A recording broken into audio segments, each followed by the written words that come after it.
Welcome to the Social Media Church podcast. If you're new around here, this podcast is really exploring one major theme, and that theme is how do we use social media as ministry as a church? We know people are on social media. We know the church wants to go where the people are. So how do we use social media as ministry? And today I'm super excited because we have an awesome guest. Her name is Kristen, and she's going to tell you more about herself here in a little bit. But I met Kristen because she was providing marketing support for my job at the church. And I also really like being friends with people that are smarter than me. And so Kristen is one of those people. And so she's got a lot of experience.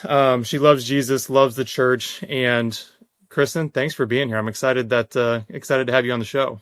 Thank you for having me. I didn't know that you thought I was smarter than you, so I'm going to take that with me. You should write that down because it's true. Use it to my advantage. Yeah. No, thank you for having me. I'm excited for the conversation, and looking forward to getting into it.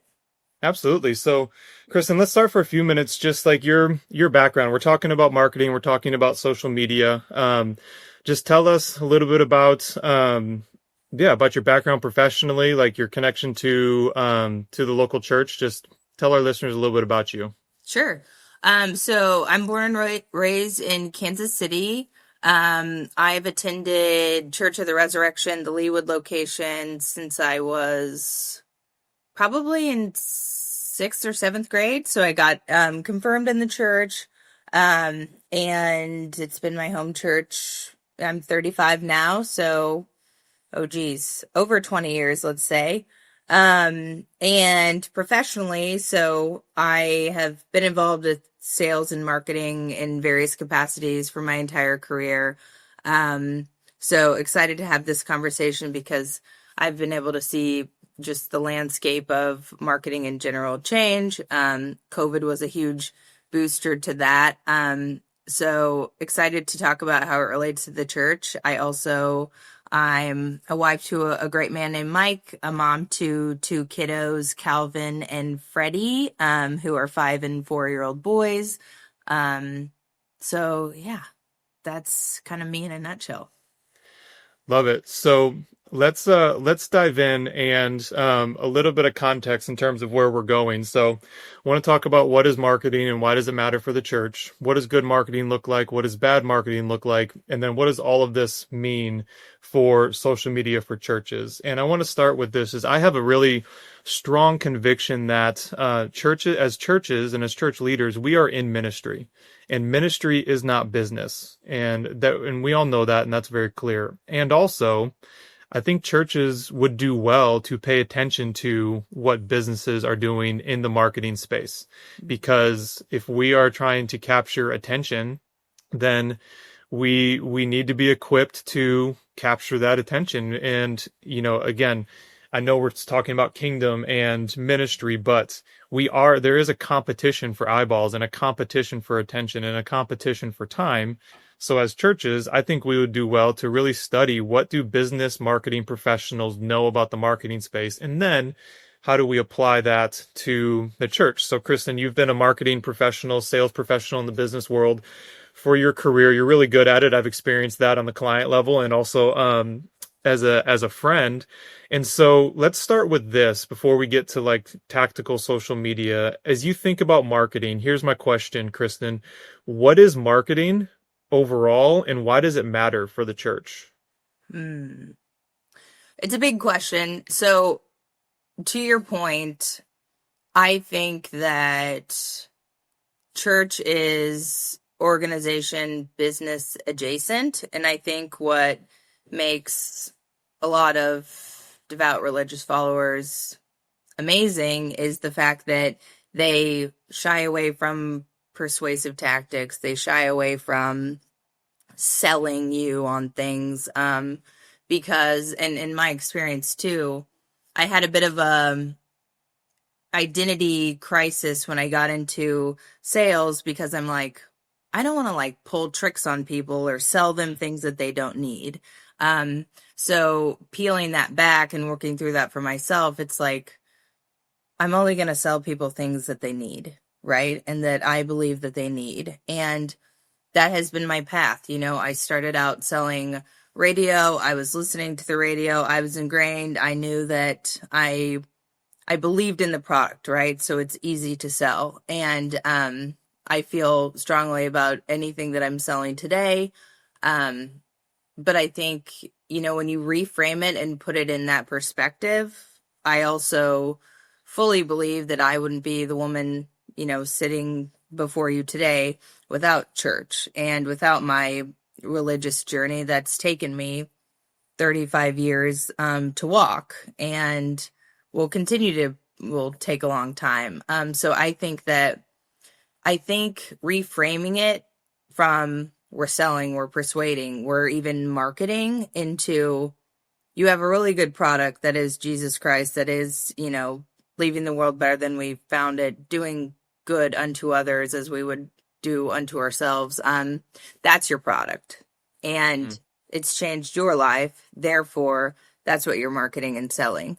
I think to your question, what is marketing? I believe it's, providing empathy, clarity, and a bit of persuasion to sell, or to offer whatever you have or your organization has. And it's a huge kind of range, but that would be my definition of marketing. I love that. And I appreciate how you are talking about persuasion and selling, but it's really selling something you believe in. And I wish I could remember where I heard this quote. I don't remember if it was a show or a podcast, but it was, I know the quote, even though I can't remember who it's from, but the quote was from an atheist, basically, to Christians and to churches. And the quote was, if you really believe that Jesus Christ is the salvation, how much do you have to hate me to not tell me about it and try to persuade me to believe what you believe? And Mm. I just think, that popped in my head as you were talking. And, I was thinking about, I'm a big Donald Miller fan. And he talks about the way he frames selling is if you're passionate about your solution, whether it's a widget or whether it's like, you know, come join a church, then it shouldn't feel like selling because you just so wholeheartedly believe in what you have to offer as a solution to whatever your target audience or customer is facing. But that quote, and again, maybe I'll try to find it, and if we find it, we'll put it in the show notes. But I was like, and this was an atheist saying, how much do you have to hate me to not tell me if you believe that the key to eternal life is Jesus Christ and you're just not going to try to persuade me? Mm. Um, that thought was it popped up as you're talking about like selling something that we believe in. Yeah. Yeah. And I think it's sometimes hard, and knowing from experience with my um we'll call it a side hustle. So I invented a product for shopping cart safety called Cartwheel with a K. And it's a product that lives in your trunk. You throw it on the ground, you back up the shopping cart onto it, you can unload your kiddos and your groceries safely. um and that has been a year and a half now since we launched. And I think it's probably similar for a lot of, if you are the preacher or on the leadership team and you're also doing the marketing, sometimes you're so close to the product, or sometimes you believe in the product so much Mm. um, that marketing can be a struggle because it's almost a combative relationship with, like, why can't everyone just understand this, or why can't, or even, how do I even articulate this without sounding, I don't know, like somewhat of a psychopath. Like everyone's journey in Christ and through Christ has been so different that, I mean, and I know I've blown your mind with stories, but things that have happened to me that along my journey, one, actually happened, but two, are very hard to articulate to masses of people, right? With their own set of experiences and beliefs and everything going on that has shaped their world and their mind. So I think that is probably a challenge too when you're talking about marketing in the religious space, is it's so personal. It's so deeply personal. How do you zoom out and articulate to convert? It feels crunchy to do that. So, Yeah. No, I think that's well said. So let's talk about, as we flesh out a little bit more of what is marketing, Kristen, in your opinion, in your experience, and whether it's, and we're going to talk about, I'm excited to dig more into Cartwheel with how you've used social media for Cartwheel. So more to come on that. But so in your experience, in the professional business world, working with, smaller organizations and churches, in your experience and in your opinion, what does good marketing look like? Like, what goes into good marketing? so I would, again, so many options, but the thing that first comes to mind is good marketing is anything that leaves an impression, anything that makes you feel something, anything that makes you, whether it's good or bad, um, anything that truly leaves an impression. That's one of the most common KPIs for marketing too, is they call it impressions. But I think that word stretches further to, did I see it as I was driving home in traffic and I have a ton of other things going on and your ad didn't catch it didn't move me in any kind of way? Or good or bad, did you stop and take a minute to watch the TV commercial and you were like, huh, good or bad? You will be able to pull that from the back of your head to use in a conversation. Like, that is good marketing to me. When you've made an impact of some kind and you planted a seed in somebody's mind. Did not mean to rhyme there. So we say a lot of times it's either humor or heartstrings. So you're either, because those are the two most impactful, most impressionable avenues, is you're either making me laugh and I'm engaging in that way, and that's the best way to leave an impression. For churches, I would say we would probably lean more on pulling on the heartstrings. The Mhm. infamous Sarah McLachlan ASPCA commercial, right? Like, everyone knows what that is. Everyone is drawn in by the music, and oftentimes, My well, three-year-old son, my 3-year-old son started crying when he saw that right. commercial for the first time. Yeah. And I can only That's watch an so much, impression. and then I'm like, okay, sorry, I can't, like, Yeah. it's too much. I can't be moved in that way today. But so those are kind of the two levers, and then everything in between. But you have to do the in between really good. Mhm. And that comes down to, and I know we'll get into this, but you have to know your audience. You have to know, and you have to be comfortable speaking directly to that audience, using the photos that audience assimilates with, speaking their language, talking about things that they care about. Because if not, I should know this fact by now, but we have like 70,000 thoughts a day. It's either 7,000 or 70,000 thoughts, decisions to make, choices to make. So if you're not, stopping me in traffic with your ad, I'm kindly deleting that email, right? We, like, that's how our mind works. I'm kindly filtering that out. Not for me, don't need it.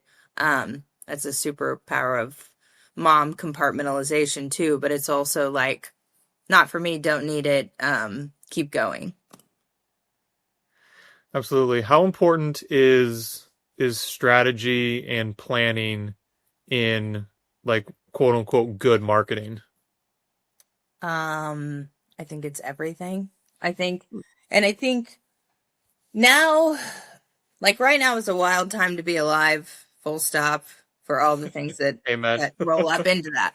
But I think the first movers, and I hate to even talk about this but in the past 2 weeks, I've, fully come on board with Chat GPT and the information that is at our fingertips that would take us hours to find and research on our own.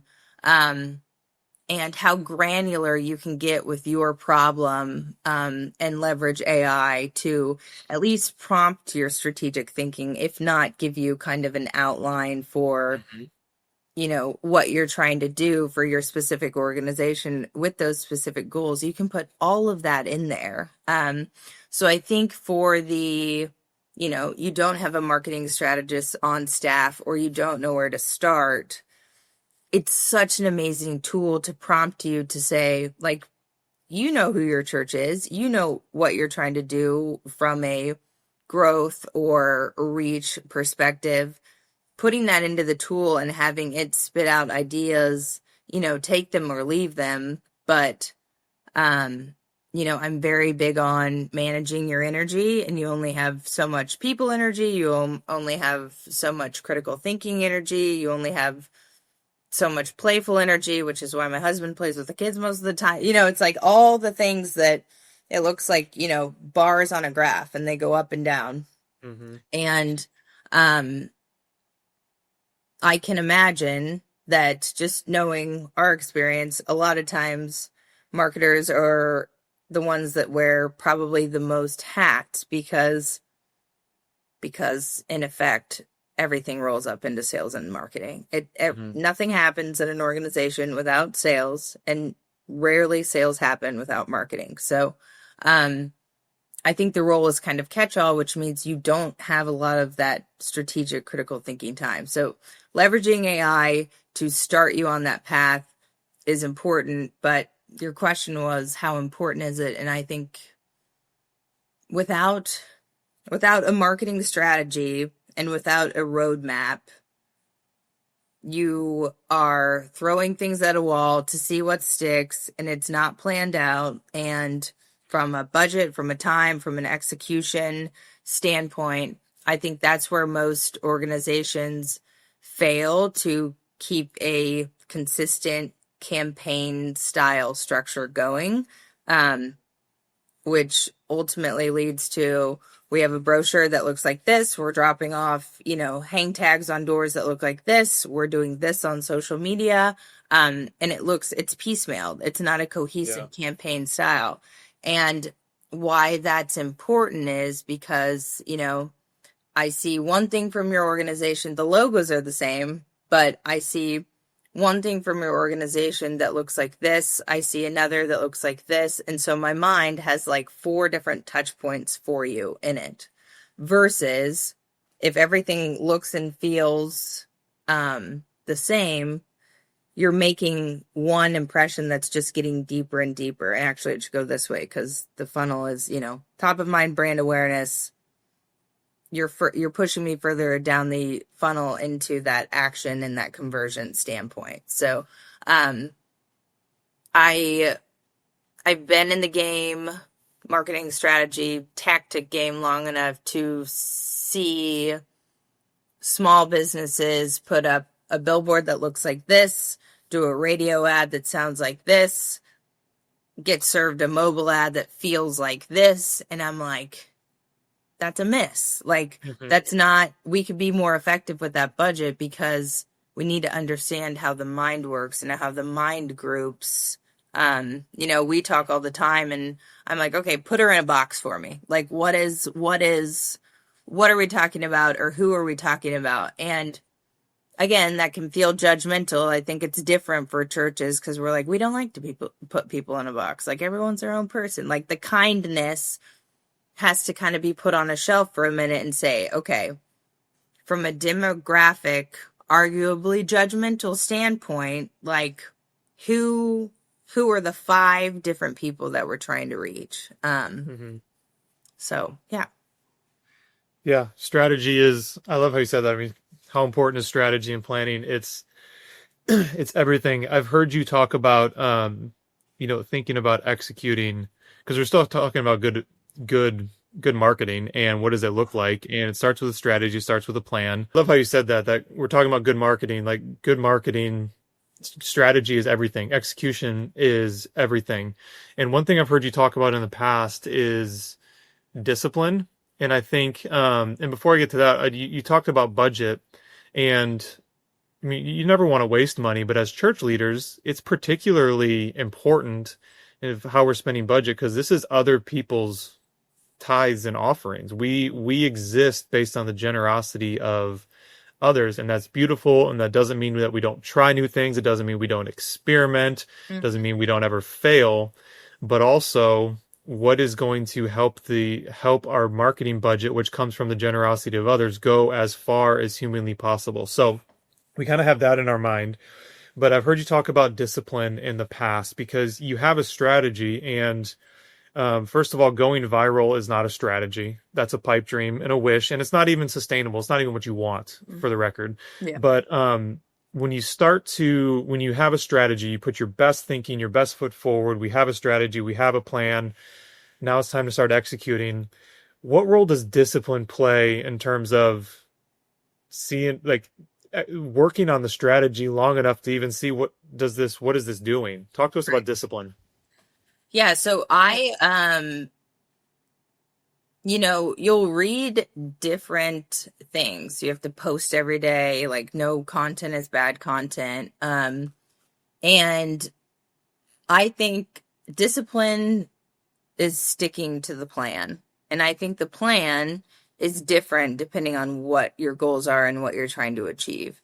I think from a small business from a cartwheel standpoint, coming out of the gate, it was launch, professional photos, post every day, unique content, really try to build that initial following.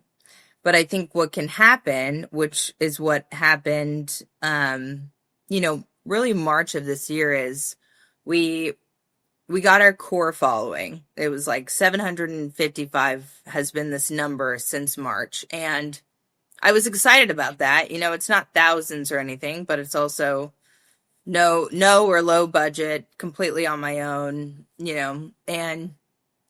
but I think you can get burnout doing that. So I think it's really important to, and I know we talked about this, but you know, that catch-all, that marketing becoming a catch-all role, and then assuming that that person has the mind for social media, effective, engaging social media content, has the time capacity to pull off an execution strategy is a completely different conversation because I don't know if you've tried to do a reel lately on Instagram, Hmm. but I they take me an hour. I mean, It's full harder than it looks. it's harder than it looks. So I think it's important from like what is discipline, who is assigning that strategy and that Hmm. plan and measuring that discipline. I think it's important for the executioner and the strategist, if they're two different people, to understand how much time a social media strategy actually takes, number one. I also think it's important. So in March, I was posting things, and every post I would lose a couple followers, and I wasn't gaining any followers. And so the idea that posting content for the sake of posting content, that, for a product in hopes one day you'll be big enough so people will come back and they'll want to see all that content, sure. But I would argue that if you're putting out tired, in my case, it was tired, exhausted, burnt out content, you're also turning your initial kind of tribe away, and you're changing their view of the brand by putting out tired content. And I would argue that for LinkedIn. I love LinkedIn. Um, I won't say what I normally say. I won't say what I normally say about myself on LinkedIn, but I very much love LinkedIn, and I think it's a very powerful tool, and I'm always liking and my little three fires just because, if you comment, then it gets on your feed. If you're not on LinkedIn, I would say get on LinkedIn, but same thing, you see people posting every day trying to be like so insightful and so meaningful every day, and it's just kind of like, nobody has that energy every day. Like, no one has that I'm going to climb a mental mountain every day energy. Like, we don't have that energy every day. So I think it's important for social media to match kind of human tendency, because your followers at the end of the day are human. So, my tangent has forgotten. No, so like discipline in terms of how long like do you stick with a plan and then like what's Yeah. the because you want to give it enough time to work, but you also need to set your I mean I love what you said because you need to set yourself up for sustainability because you can have the best plan in the world, but if it's not realistic for your staff, your budget, your context to execute this, then that's just pretty words on paper that aren't Right. going to do anything. Right. So you have to be able to be realistic, but also like things aren't going to happen overnight. So what I hear you saying is discipline matters both in decision making and in planning, but also giving yourself, based in your context, the realistic time to see this thing through, to even give yourself a fair evaluation of good, okay, bad, and then adjust accordingly. Yeah. And I think, thank you for getting me back on track. I think, it's different for a product. There's giveaways. There are ways to grow your following that are incentivized, and you can collaborate with others. And so it might be easier in some ways to pick up following. I think for a church organization, I think it's critical that your current members are following, right? So if it's not, maybe it's a call to action. I know at Resurrection we call, get out your cell phones and register your attendance.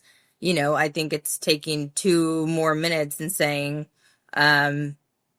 while your phones are out, turn your volume off, but get on Instagram and go ahead and give us a follow, because a lot of the happenings are going to be on social media too, and we would love for you to like and share. And it's no different than asking for a donation, asking you to engage with us along with all the others that you're engaging with online. So I think that's step number one, is making sure that your members are actually following the handle.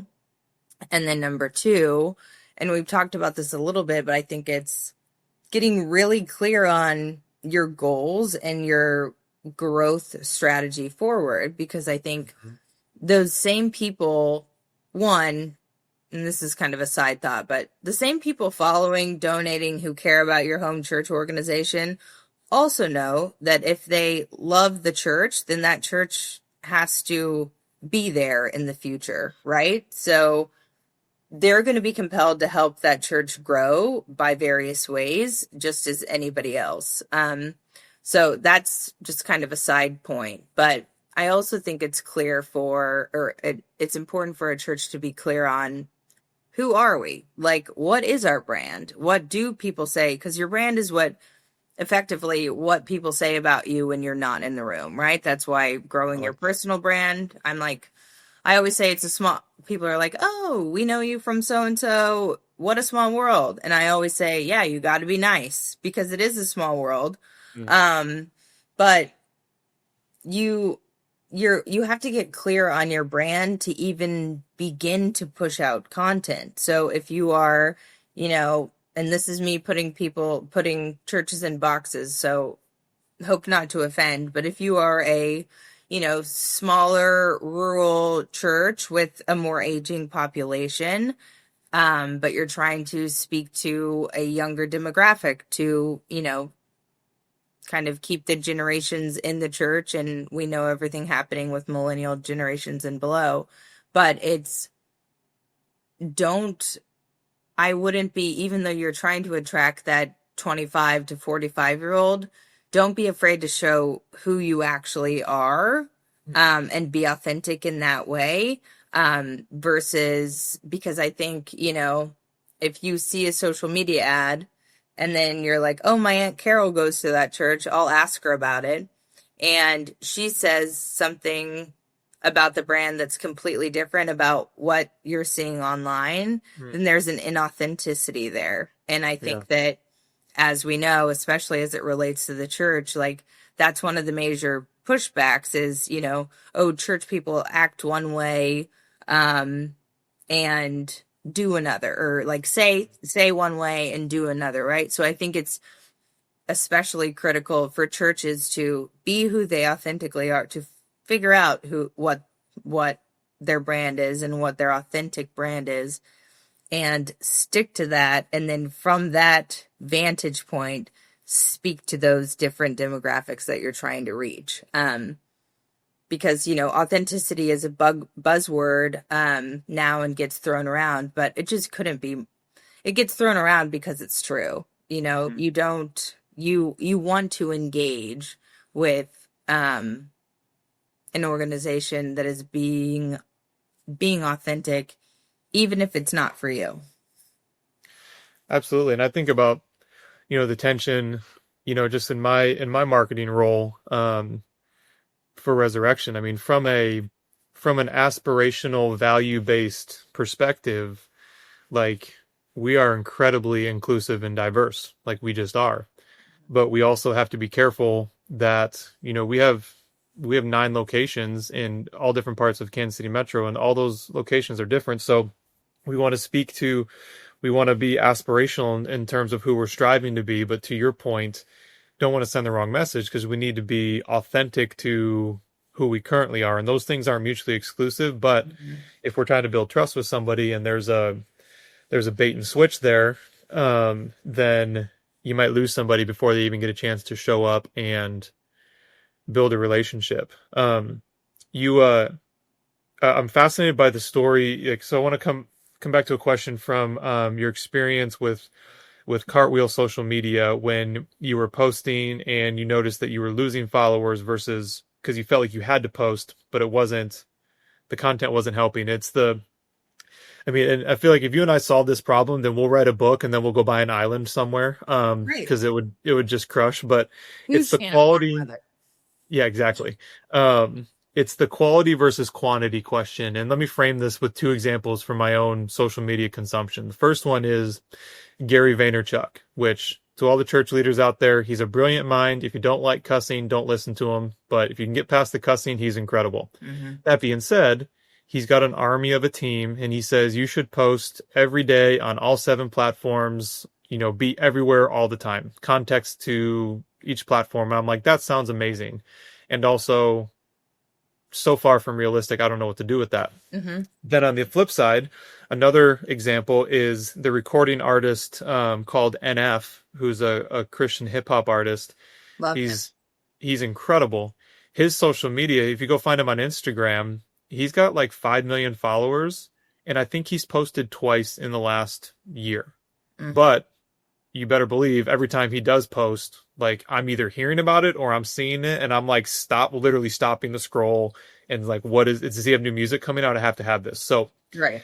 That's a preamble to kind of opposite ends of the spectrum from my own like social media perspective. And then I wanted to throw in this context too, like with AI, quantity is not the challenge that it used to be. Some people use that for better than others, but I've seen in social media like people referring to the AI slop that is filling up feeds. There are people who still think that you have to post 1 million times a day on every platform, and they're using AI to generate generic stuff that's not good. Right. So that's a long-winded preamble, Kristen. In your experience and expertise, how should church leaders think about quality versus quantity with marketing and thinking about a social media presence? Mm-hmm. So, good news. I think if you're not doing anything currently, there's no way you're going to get to that like slop stage in the near future. So I also think marketing, and we've talked about this, but I think you're in 2 buckets. You're obsessed with marketing and it's the engine that fuels everything, or you hate it and you want nothing to do with it and you delegate it out. And I'm speaking from church leader, business owner perspective. You either want to be involved in every revision and every idea session because you have something to add and you feel compelled to be the voice, or you are like, not my strength, assign XYZ to do it. So I don't think it should be, and along those lines, I also think marketing, and speaking as someone with a punch list of 10 things that I need to do before an exciting launch for Cartwheel. Um, I also think it is the easiest thing to do tomorrow. Like, I'm going to do that Mm, tomorrow. Um, we're going to make a plan and we're going to stick to it tomorrow. So um, I mm, think that if you're just starting out and you haven't really built out a social media presence, for your church, it's time for excuses is too harsh of a word, but it's time for all the reasons why not to be put on the shelf and for you to say, we know this is important. While we also know that social media is leading to the demise of society, we also know that it's like selling peaches but not being in the grocery store, right? Like mm. you probably have to get on board, because Yeah. what you're likely trying to do is you're likely trying to reach the demographic that is on social media. Um Yes. because Yes. that is where church growth is coming from. So, okay, we're getting on social media for all the reasons why it won't work or why it's not a good idea. I also don't think it is, and I know we're all over the spectrum with church size and staff size, and that's what makes, one size fits none, right? So it's not going to be the same for anyone. Even if you're the same on paper, your voice and your approach and your sermons and your style is completely different. But I don't believe there's anything wrong coming out of the gate with, this is who we are. Like, that is pictures of the congregation, service times, upcoming activities. It's another yard sign. It's another bulletin board for what's going on in the life of the church. I don't think you need to try to make some strategic conversion approach right out of the gate. I think you need to build up who is your church on social media so that when people are interested and are close to a conversion, right, they go to your page and even can be able to even get a glimpse of who you are. So I think that is a really easy place for churches to start. I would throw the timeline. Chat GPT can tell you, you're like, I don't want to be Gary Vaynerchuk, but I know I need to post more than once a week. We're a church organization. What's an ideal, posting cadence that you would recommend? And then, iPhones, I don't know. This is like the last, like, I still have the old charger version of an iPhone, Nice. right? Still takes a really decent social media photo, Mm, and you go around and you just capture, or you probably have them um, in your Dropbox of great photos of just life in your church. mhm.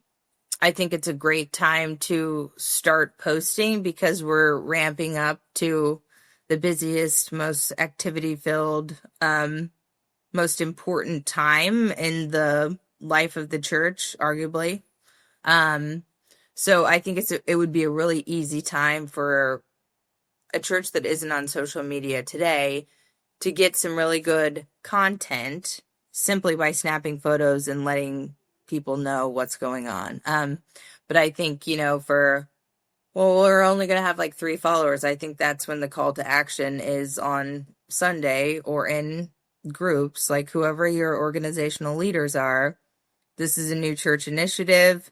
In every small group, remind people that we're on social media, take out their phones. People, that's not aggressive or abrasive in any way. Like, they go to the church. They should follow the church on social media.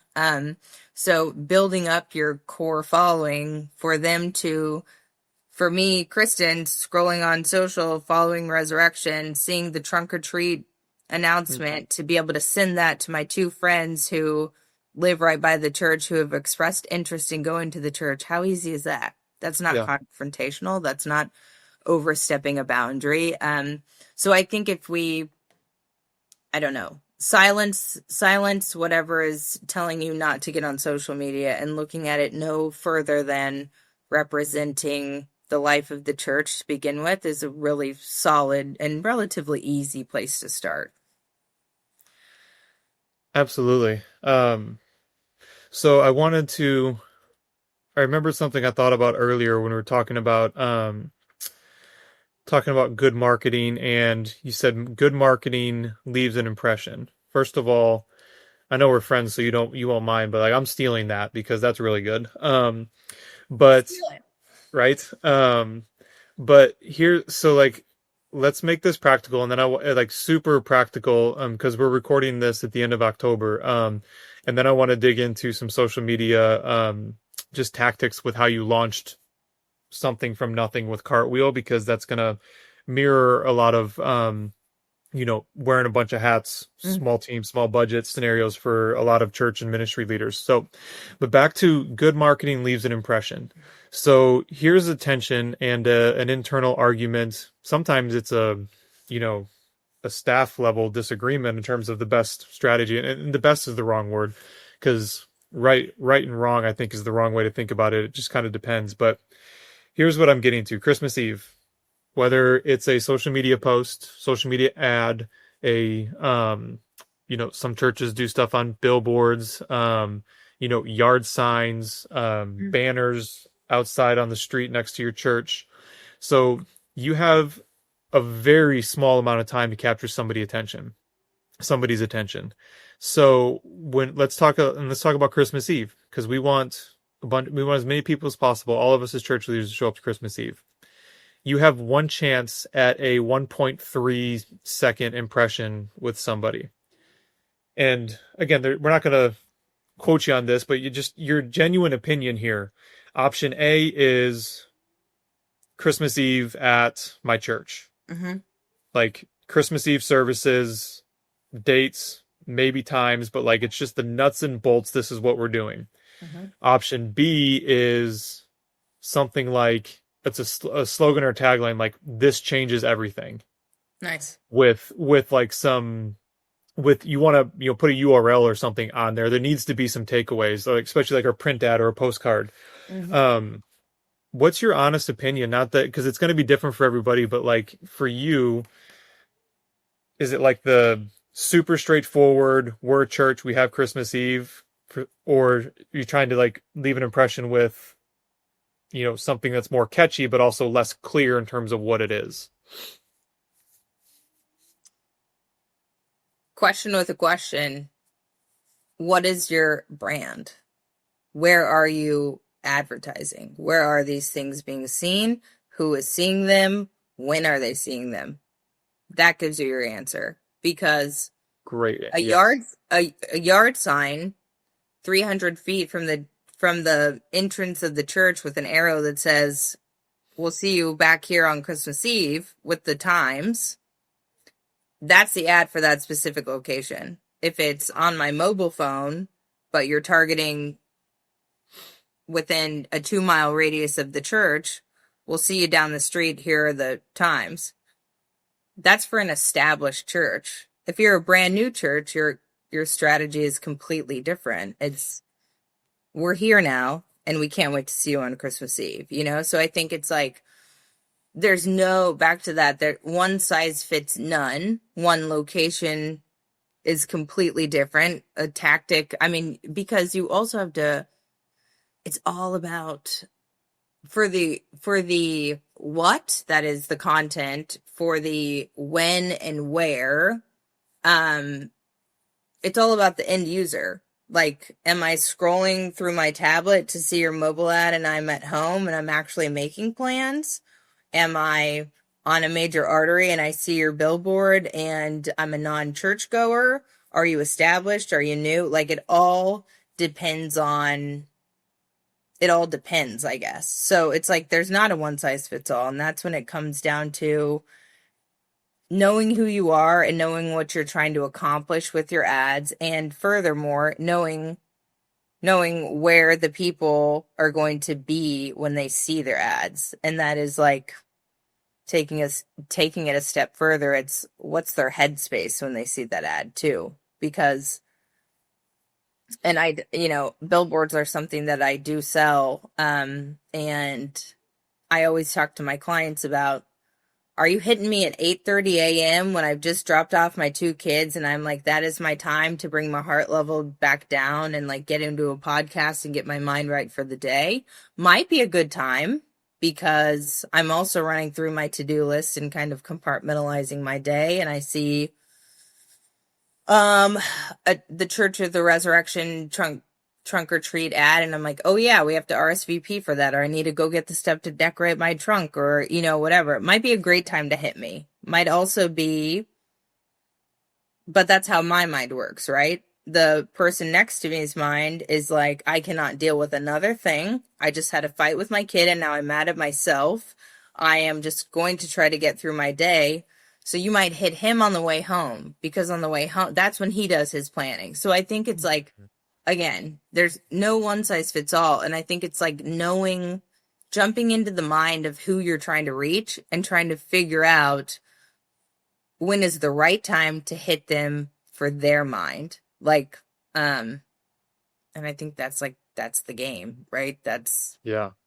That's That's marketing. so, yeah, I love that you answered the question with the question, because I think there's a book, but it's like the question behind the question is everything. And that's, yeah, like awesome, awesome. I just love how you just painted a picture of, well, what's the point? And it comes back to, you said strategy is everything. Mm-hmm. What's the strategy overall? But then within that strategy, what's the intent of this particular post versus this particular postcard versus this particular magazine ad, billboard, whatever it might be. Question with Awesome. the question is also a fun game to play to annoy your spouse. Question with a question. Oh, that's awesome. I love that. Yeah. Um, all right. So as we start to land the plane on this episode here, Kristen, let's just so for our listeners, so you have your mom of two kids, married, you have a busy full-time professional job that isn't always just a nice, pretty 8 to 5, because you're in sales and marketing and stuff happens 24/7. And then on top of that, you mentioned, cartwheels. So you started this shopping cart safety product, and you built it from zero to something that's growing, something that, just because we're friends, I know has like some really exciting stuff coming. But you did that in the margins. You did that wearing 17 and a half different hats. You went from zero to 755 social media followers, which is a whole lot more than zero. Mm-hmm. Um, Whole lot so less than 755,000, but yeah. you're just not there yet. 755 more than zero. It is, Yeah. yes. But so when you were thinking about your social media, when you're thinking about like, so I want people to know that Cartwheel exists. I know that people spend hours a day scrolling on social media. So I want to go there and try to capture attention where people already are. I also know that I don't have a big budget. I don't have a big team. Like, because there's so many parallels to this with church leaders and ministry leaders. Like, just whatever comes to mind. There's no like agenda other than like, how did you think about fitting this in and pulling this off well enough so that you're proud of it, well enough to get the traction that you're getting, both online and offline? Like, how did you put those pieces together with everything else going on? Because that's going to be what ministry leaders are like. There's Sunday is coming. There's going to be worship. There's going to be congregational care. There's going to be all the things. So just talk us through that journey a little bit, if you don't mind. I think it comes down to like, I don't know, this is coming to mind. It's like planning a party for your friends, or planning a party, right? It's like, I think there's two ways to plan a party. All of your favorite things, and it's all about you. And a wedding is probably more relatable. Um, Worrying about explicitly about what the bride and groom and their families want, or focusing on the guests, right? And the guests, the people that you care about the most, ultimately are going to make the party and the wedding and the night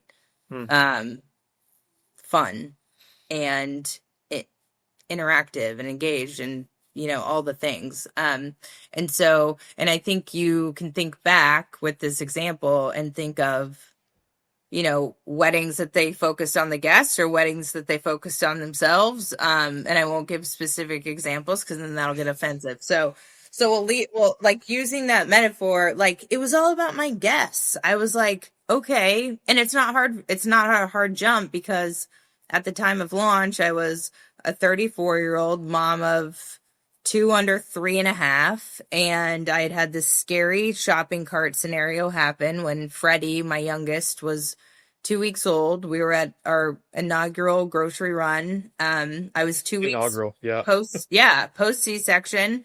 It was like the get out of the house, you need some stuff, but mostly you just need to like see other humans and like figure this out. But it's all the things. You had 30 minutes to get in and out before you had to blow out, before you had to pump. Like, it's just it was a war zone, basically. Anyway, so I have Freddie in the shopping cart and I'm unloading the groceries and he's in his carrier in the cart and I turn to put the bags in the trunk and I turn back and he's halfway across the parking lot about to get hit by a car or run into a line of cars, and so I have this experience and so, that was shocking, scary. Moms, postpartum moms have anxiety, depression. They just went through a traumatic event that birth isn't realized. You basically just got hit by a car and no one calls it that. But mentally, that's how you recover. And so I just put myself back into my own shoes and was like, what do my guests, what do my friends, what do my followers need to know about this product? Why did I even create this product?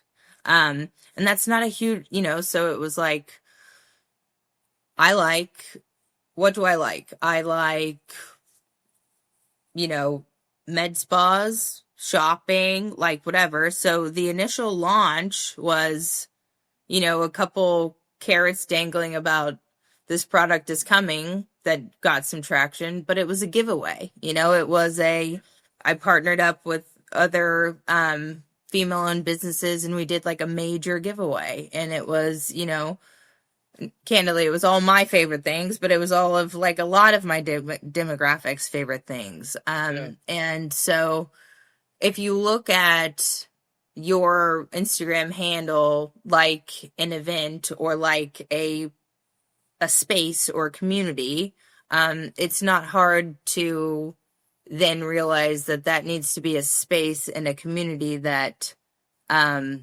people need to feel good about, be interested by, want to engage with.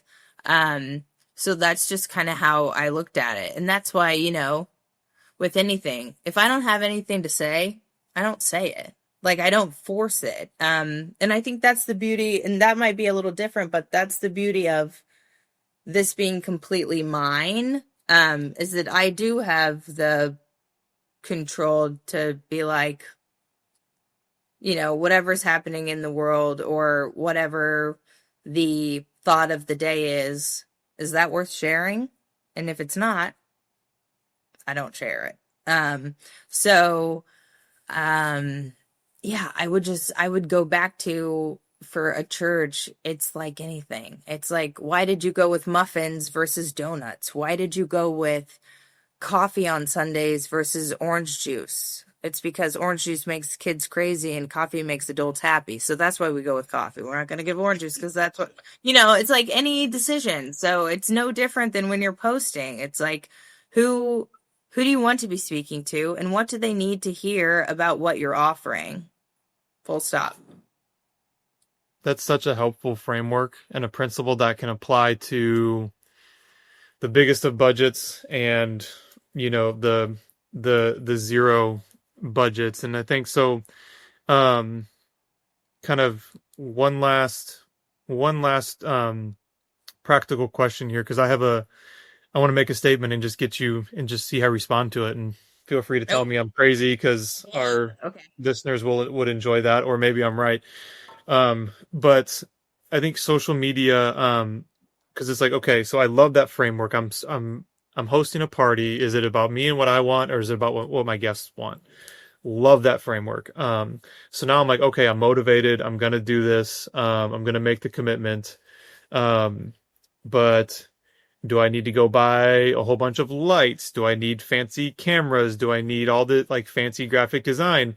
What I want you to respond to is you want to be, my thinking is you want to be polished, but because there's a sense of professionalism with some polish, but you do not need to be like crazy high produced, like quality expensive content.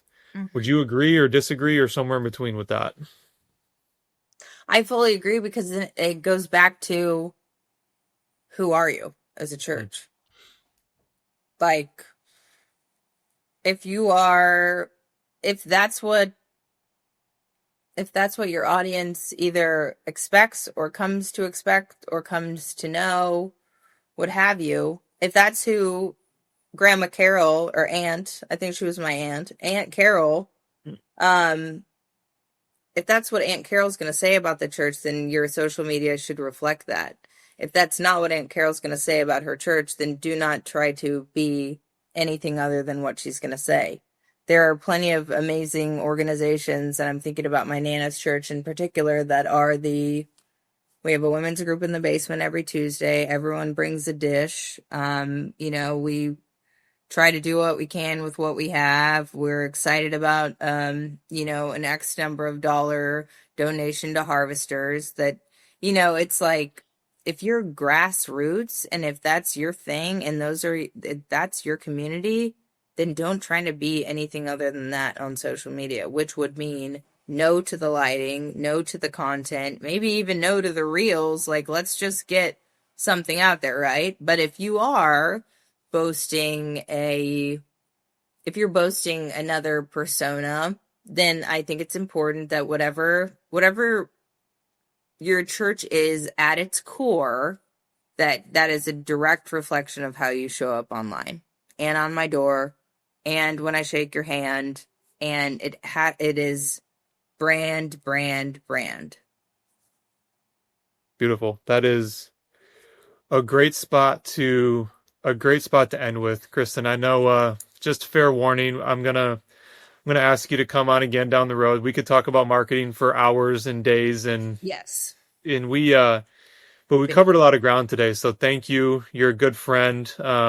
Really respect you professionally. You have awesome experience. You love Jesus. You love the church. So thank you so much for coming on to Social Media Church podcast. Thank you, Matt. It was my pleasure. Yeah, and we'll look forward to coming back and seeing what else we can uncover. But thank you for having me. It's been fun. Awesome. Well, thanks, Kristen. To everybody listening, thanks for tuning in and stay tuned because we'll have more great content next week.